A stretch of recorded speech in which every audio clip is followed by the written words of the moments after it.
I was always a funny person. Humor just came naturally to me. I was blessed with it. But for a long time, I ended up hiding this authentic part of me due to anxiety, due to fears, not wanting to take any risks and lose respect from others, be judged. I even remember this one time in high school, I had to spend more time with a certain classmate of mine, and he was very surprised seeing how funny I am. He was like, "Wow, I had no idea you were so funny. Why aren't you like this all the time?" And I even stopped and thought to myself, like, yeah, why am I not like this all the time? And truth be told, I just used to be extremely anxious around bigger groups of people. So all I wanted to do was just blend in, not be noticed, not take any risks. Because if you don't take any risks, you will never lose. But you will never win either, obviously. But this lifestyle just branched over in other areas of my life as well. It wasn't just about humor, it was about all the opportunities I would get or wouldn't get because I would just choose to blend in and to not be noticed. So people didn't respect me that much, I was just invisible basically, and the worst thing of it all was that I didn't like myself. I hated the fact that I had to repress this authentic part of me all the time, but I wasn't even aware that I felt this. It was just like a nagging sensation down there that something is wrong, but I couldn't point at the thing that was wrong. Maybe you can relate to this. Maybe you can just see how many opportunities go past you that you're not able to take because of the fact that you are so reserved and shy and anxious, that you hide your authentic urges. You can get out of this state.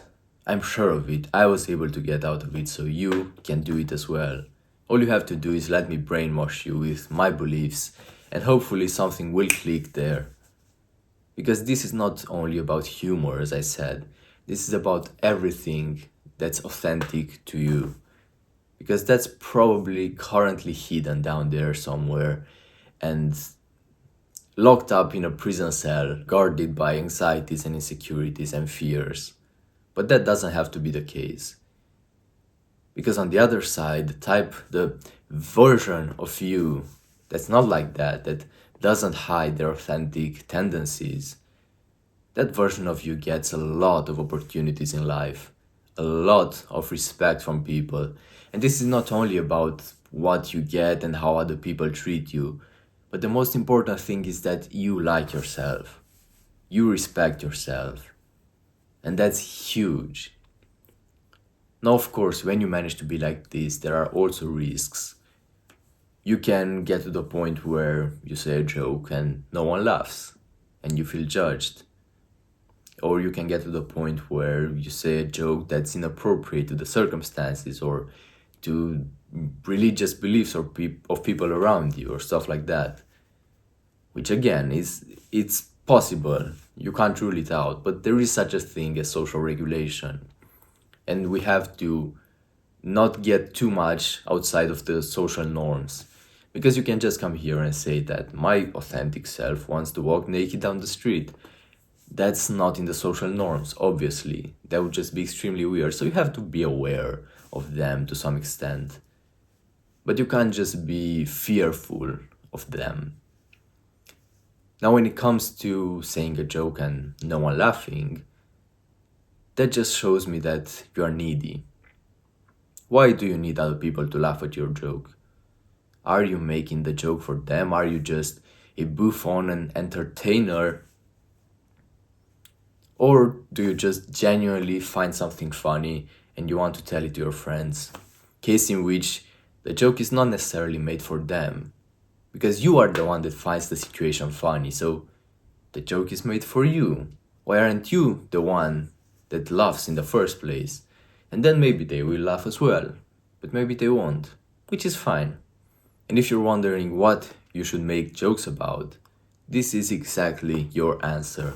Anything you find funny, because going through the world, experiencing life, you are guaranteed to find situations that your mind finds funny. And you have these inner jokes all the time. You notice things. Maybe you notice something about me right now that you find funny. That's a joke that could turn into a joke that you tell your friends, for example. You don't have to overcomplicate it and, learn tips and tricks and stuff like that. You just have to be able to spot something that you find funny and say it. That's it. It's very, very easy. But if you are needy when you do this, you are just ruining it all. If you're needy, you just show that you're not doing this for you necessarily, but you're doing this because you want to please the people around you. You're doing this because you seek approval and validation, and you are not secure in yourself. And this is not only needy, but even if you're shy, even if you're like, oh, I fear judgment, but I'm just gonna say it, let's just say it. If you have to man yourself up like that in order to say the joke, it's not gonna come up well. So neediness and shyness are horrible. They are constraints from being funny. If you're either needy or shy, you cannot be funny because you're just ruining the vibe of the joke. And this is a huge thing about jokes, about communication in general. It needs emotion and passion. Unless you have these two things, you are just a robot. If you're shy and insecure, that's also an emotion. But it's not a proper emotion. Because people don't want that from a joke. It's inappropriate to the circumstance. So the only way to be funny is to take full ownership of your jokes and of your humor. Don't just hope that other people laugh.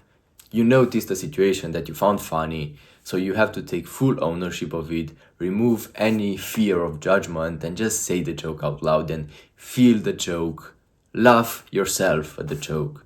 Now maybe you might be excited to hear this, but then your mind immediately comes and denies it all, saying that, yeah, but I'm always awkward and people never really laugh at my jokes, and this awkward silence and judgment comes up all the time.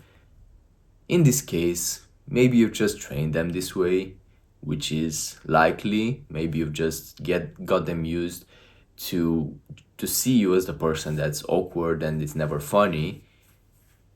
Or maybe you're just around idiots all the time, which is not that likely.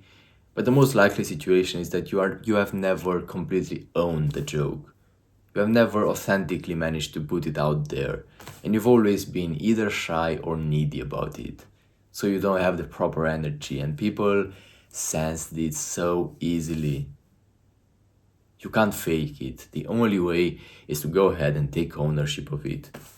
And then again, even if you've taught them that you are this person that's always awkward, you can unteach them. It's gonna be more complicated, but it's never impossible. However awkward you might be, I'm sure you have situations where you have the ability to be funny, you have the ability to take full ownership of your jokes. But more often than not, you're not. But we have that sample, we have that proof that you have the ability to be like that because you've been like that in certain situations in your life. It's not something completely alien to you. So why have you been able to be like that sometimes and usually you're not able to be like that? It's because something gave you permission to be like that. Maybe there was a person that you found very comforting, or maybe the entire set of circumstances calmed you down and showed you that it's okay to make a joke that's maybe not the most appropriate. It's okay to not be the most funny one. So then all that pressure was just released.